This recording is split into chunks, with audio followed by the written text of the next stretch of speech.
going on, guys? Welcome to another Car Talks. Wagonman. How's everybody doing? It's a little dark out here today. It's 6:15 in the morning. So the sun hasn't quite come up yet. So can't see me that good. I'm sorry. But today I wanted to talk about bipolar. So I'm going to tell you guys what I know about it, what I've experienced in my life, struggling with it all my life. This damn windshield. It's like 25 degrees here this morning. Fuck, Western Pennsylvania. Anyways, so bipolar. The definition that I was told for bipolar is manic and depressive states. So when you're manic, a lot of times, at least for me, you get all these crazy ideas of, oh, you're going to do this, you're going to do that, you're going to save the world. You don't sleep a lot. For me, I spend a lot of money. That's how one of the ways I know when I'm manic is money just flies out of my pocket. And then when I'm depressed, I'm a tightwad and I don't want to spend anything. So you got manic state, which usually, like I said, involves a lot of sleepless nights. You have a lot of energy. You seem hyper.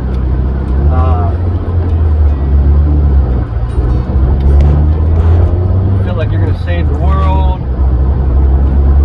And then depressed states, there's variants of that. We'll get into that. But depression is depression. When you're in a depressed state, you know, when you feel like the world's out to get you, you're sad all the time. You might not want to deal with people. You might be reclusive.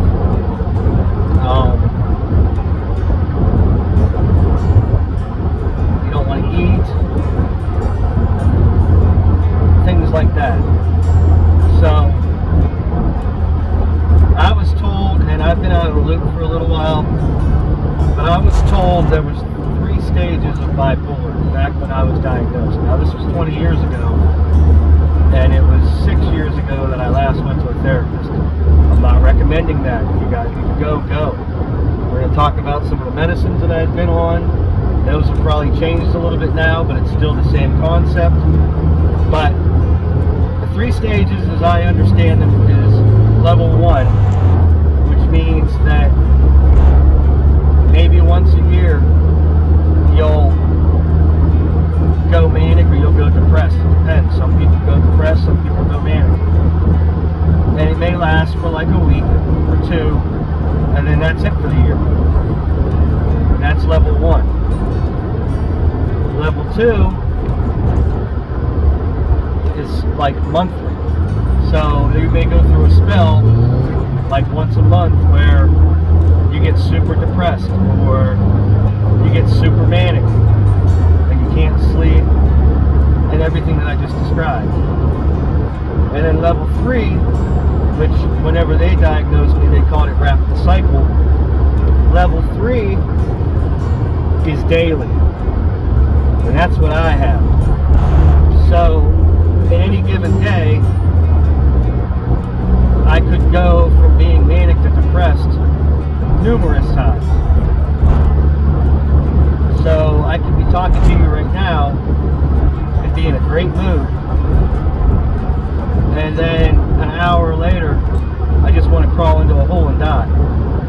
And then an hour later I'm manic again and everything is peachy keen. And that's the hardest one to live with, I think. It's the one that I had to really, really, really work on to understand that. And those around me, like my wife, it's really, really hard for her to understand how we could be watching a movie or something, and I could be joking around, having a great time with her, and then I don't say a word for an hour. Or I get real negative, or I get real sad.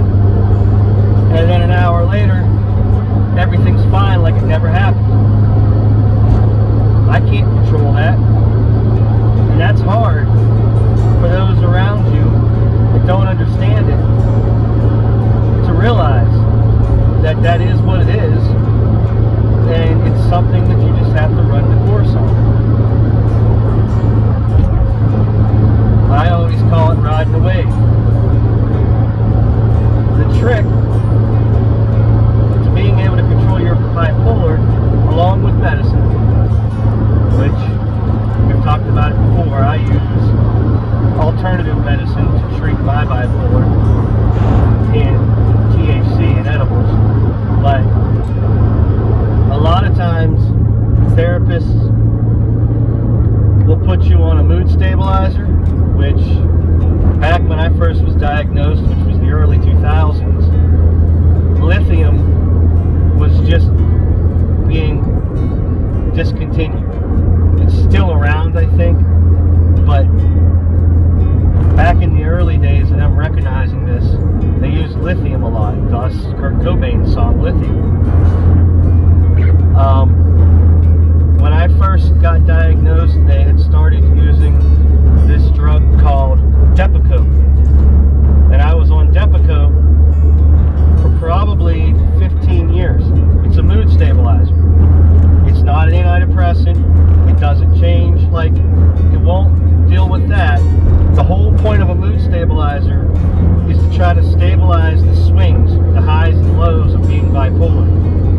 So when I was on it, I was on 1,000 milligrams a day of Depakote. The thing I didn't like about Depakote, and the thing with a lot of psych meds, is Depakote's really hard on your liver. And I used to have to go get blood work every couple months to make sure that it wasn't fucking up my liver.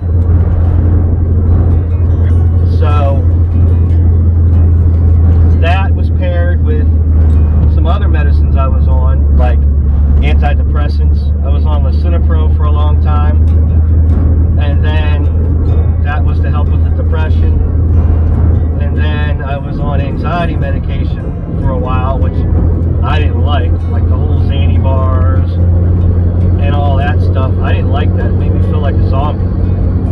But, and then they would put me on sleeping medication because I struggled with insomnia. I've struggled with insomnia since I was a kid. All my family knows I've never been a sleeper. But sleep is important. Sleep is really important. People don't get enough sleep, and I don't get enough sleep. I think I got like 4 hours last night. I went to bed, I allowed myself 7 hours, but my problem, and I don't know if it has to do with the bipolar or not, is when I lay my head down, that's when my mind starts wandering. And I lay there, and I think, and I think, and I think, and I cannot turn my brain off. It just won't stop. So that's why I struggle with sleep so much. But anyways, back to bipolar. So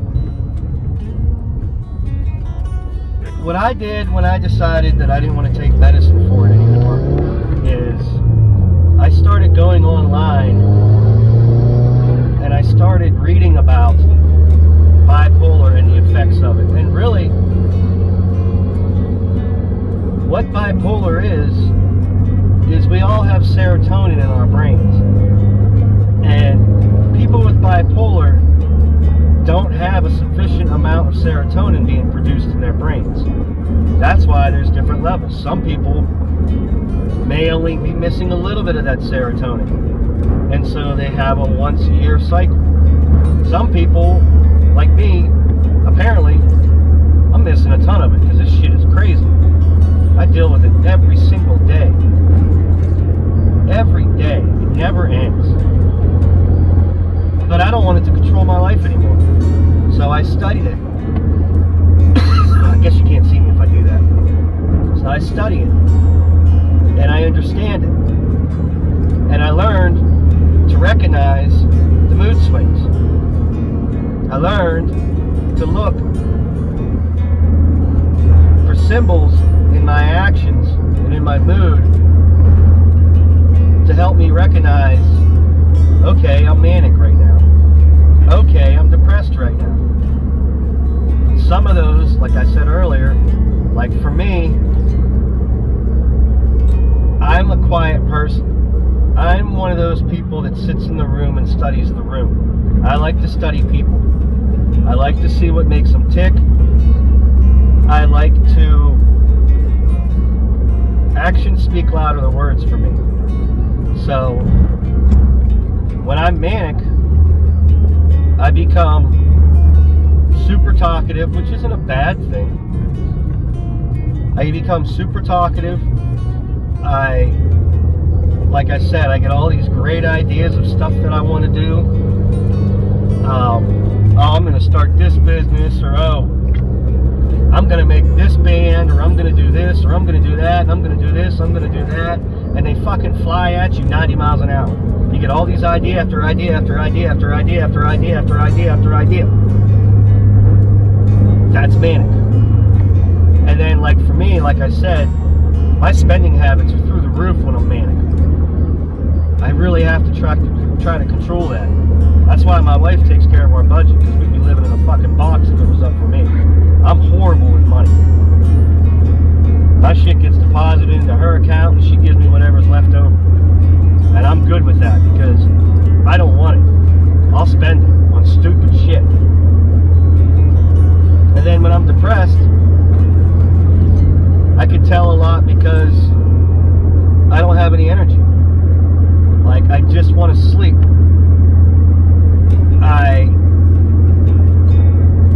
I'll get emotional at the stupidest things. Like, I could be watching a TV show and something will make me emotional. Like something really, whatever, it doesn't even matter. Like something stupid. And all of a sudden I'm like sad. And so I've had to practice learning to understand that. And then I had to work on accepting the fact that when I'm in those states, they are what they are. And I have to take them for what they are. And just ride it out. Like, I'll be conscious of my spending when I feel like I'm manic. Like, I'll be conscious of the ideas that I have when I'm manic. I'll try to make sure that I sleep when I know I'm manic. Even though I don't want to.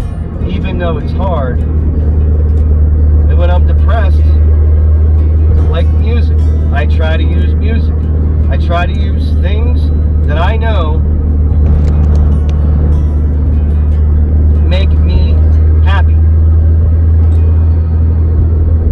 so that it lessens the blow of that depression that I feel.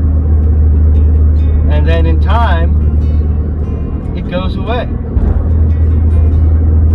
It's not easy. It took me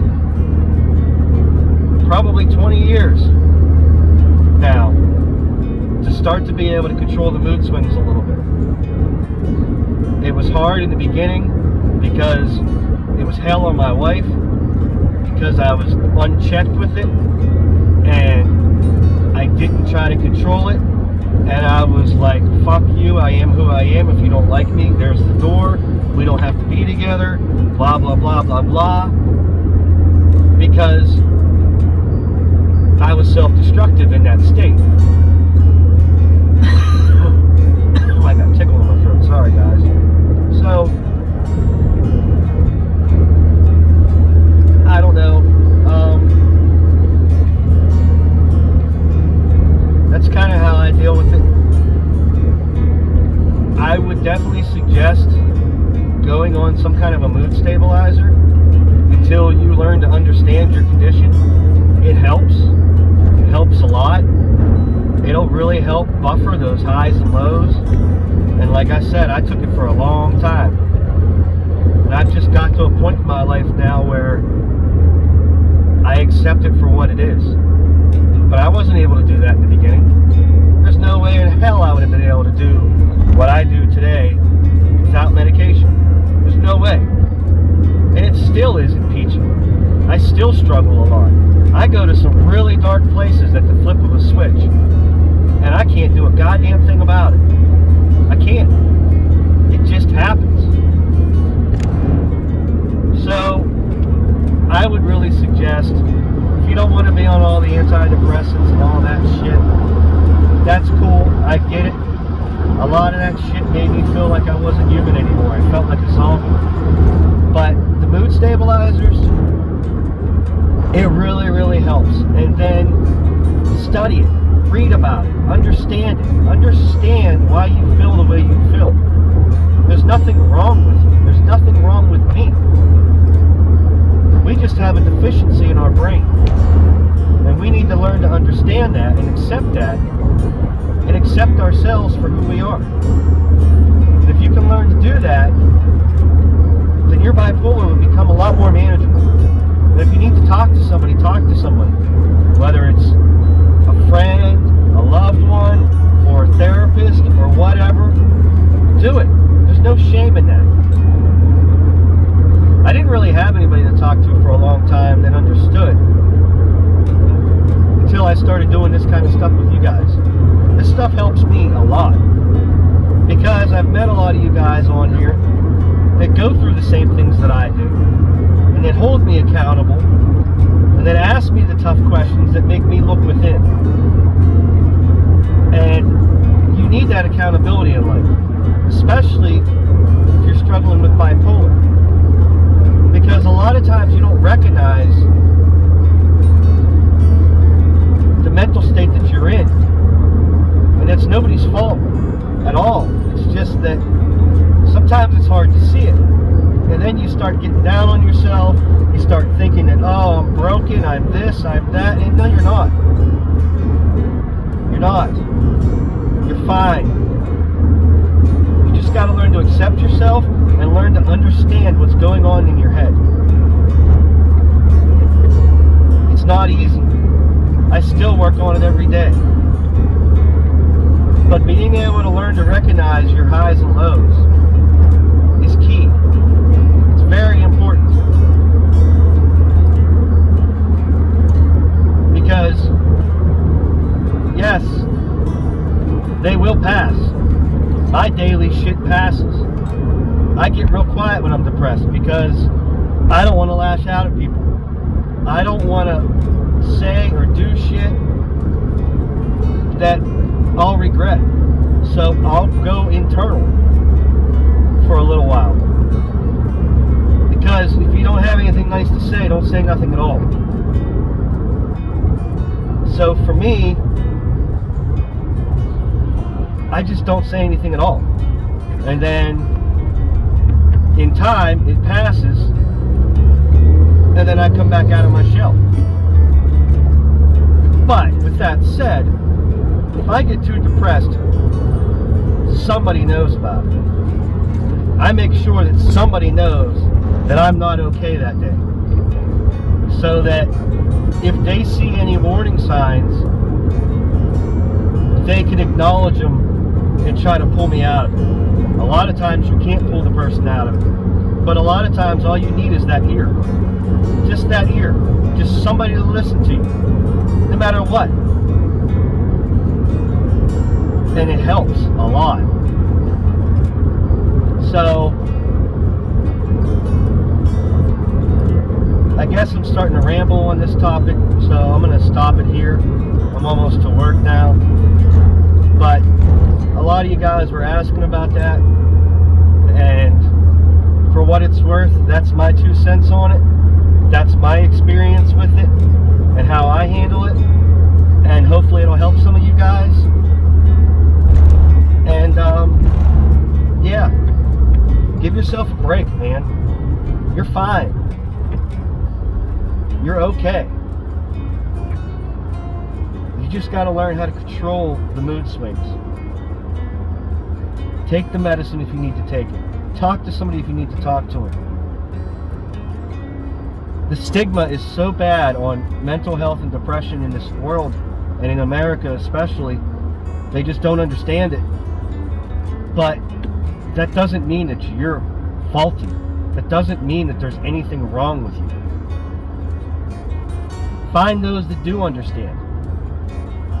Find somebody you can confide in and work it out. Alright guys, love you. Peace.